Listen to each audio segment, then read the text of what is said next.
ನಮಸ್ಕಾರ ಸ್ನೇಹಿತರೆ, ನಮ್ಮದು ಶ್ರೀ ಸಪ್ತಗಿರಿ ಮನೆ ಮದ್ದು ಚಾನಲ್ ಇದೆ. ಅದರ ಮುಖಾಂತರ ಅನೇಕ ರೀತಿಯ ಎಪಿಸೋಡನ್ನು ಕೊಡ್ತಾಯಿದ್ದೀವಿ. ಸ್ನೇಹಿತರೆ,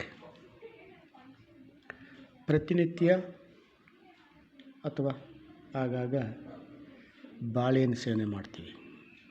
ಕಾರಣ ಅದರಲ್ಲಿ ಅತಿ ಹೆಚ್ಚು ಪೊಟ್ಯಾಷಿಯಮ್ ಇರ್ತದೆ. ಪೊಟ್ಯಾಷಿಯಮ್ ನಮಗೆ ಬೇಕೇ ಬೇಕು.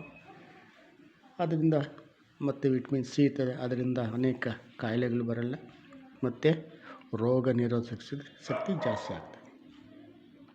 ಆದ್ದರಿಂದ ಈ ಬನಾನಾ ಅಥವಾ ಬಾಳೆಹಣ್ಣು ಸೇವನೆ ಮಾಡೋದನ್ನು ನಾವು ಅಭ್ಯಾಸ ಮಾಡ್ಕೊಂಡಿರ್ತೇವೆ. ಈ ಪಚ್ಚಬಾಳೆ ಆಗಲಿ ಯಾವುದೇ ಆಗಲಿ ತಿಂದ ಮೇಲೆ ಏನು ಮಾಡ್ತೀವಿ ಅಂದರೆ ಆ ಸಿಪ್ಪೆಯನ್ನು ಬಿಸಾಕ್ತೀವಿ. ಈ ಸಿಪ್ಪೆ ಎಂಥದಕ್ಕೆ ಉಪಯೋಗ ಅಂದರೆ ಅಷ್ಟಿಷ್ಟಲ್ಲ.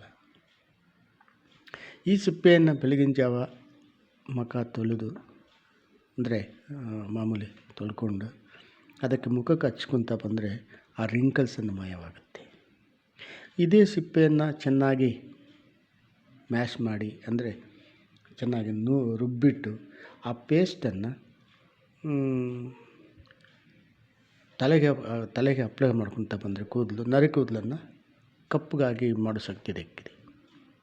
ಒಂದಲ್ಲ ಎರಡಲ್ಲ ಅನೇಕ ರೀತಿ. ಮತ್ತು ಈ ಸಿಪ್ಪೆಯ ಮೇಲೆ ಒಂದು ಇದು ಬರ್ತದೆ, ಒಂದು ಕಂಡ ಥರ, ಅದು ಸಹ ಸೇವನೆ ಮಾಡ್ತಾ ಬಂದರೆ ಕಾನ್ಸ್ಟಿಪೇಷನ್ಗೆ ಭಾರಿ ಒಳ್ಳೆಯದು. ಇದು ಬಾಳೆಹಣ್ಣು ಅಷ್ಟು ಉಪಯೋಗಗಳಿಗೆ ನಮಗೆ ದಿವ್ಯ ಔಷಧಿ ಸ್ನೇಹಿತರೆ. ಮತ್ತು ಈ ಸಿಪ್ಪೆಯನ್ನು ಯಾವುದೇ ಕಾರಣಕ್ಕೆ ನೆಗ್ಲೆಕ್ಟ್ ಮಾಡಬಾರ್ದು. ಆ ಸಿಪ್ಪೆಯಲ್ಲಿ ಅನೇಕ ಅಂಶಗಳಿದೆ. ಆ ಸಿಪ್ಪೆಯನ್ನು ನಾವು ಆಗಾಗ ಸೇವನೆ ಮಾಡೋದು ಒಳ್ಳೆಯದು. ಕಾನ್ಸ್ಟಿಪೇಷನ್ಗೆ ಭಾರಿ ಒಳ್ಳೆಯದು. ನಮ್ಮ ಪ್ರಕೃತಿಯಲ್ಲಿ ಸಿಕ್ಕುವಂತಹ ಇಂಥ ವಸ್ತುಗಳಿಂದ ನಾನಾ ರೀತಿಯ ಕಾಯಿಲೆಗಳನ್ನು ತೊಲಗಿಸ್ಬೋದು. ಆವಾಗ ಆ ಒಂದು ಅಂಶ ನಮ್ಮ ರಕ್ತದಲ್ಲಿ ವಿಲೀನವಾದರೆ ನಮಗೆ ಯಾವುದೇ ಕಾಯಿಲೆಗಳು ಬರಲ್ಲ.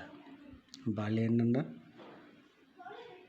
ಮತ್ತು ಹಸಿ ಹೊಟ್ಟೆಯಲ್ಲಿ ಬೆಳಗಿನ ಜಾವ ಬಾಳೆಹಣ್ಣು ಸೇವನೆ ಮಾಡಬಾರ್ದು. ಅದು ಸ್ವಲ್ಪ ಜ್ಞಾಪಕ ಇರಲಿ. ಮತ್ತು ಮಧ್ಯಾಹ್ನ ಸೇವನೆ ಭಾರಿ ಒಳ್ಳೆಯದು. ಈ ಬಾಳೆಹಣ್ಣಲ್ಲಿ ಎಷ್ಟು ಅಂಶಗಳಿದೆಯೋ ಅಷ್ಟು ನಾವು ತಿಳ್ಕೋಬೇಕು, ಅದನ್ನು ಫಾಲೋ ಮಾಡಬೇಕು. ಇದು ಪ್ರಕೃತಿ ಸಿಕ್ಕುವಂತಹ ಒಂದು ಫಲಗಳು.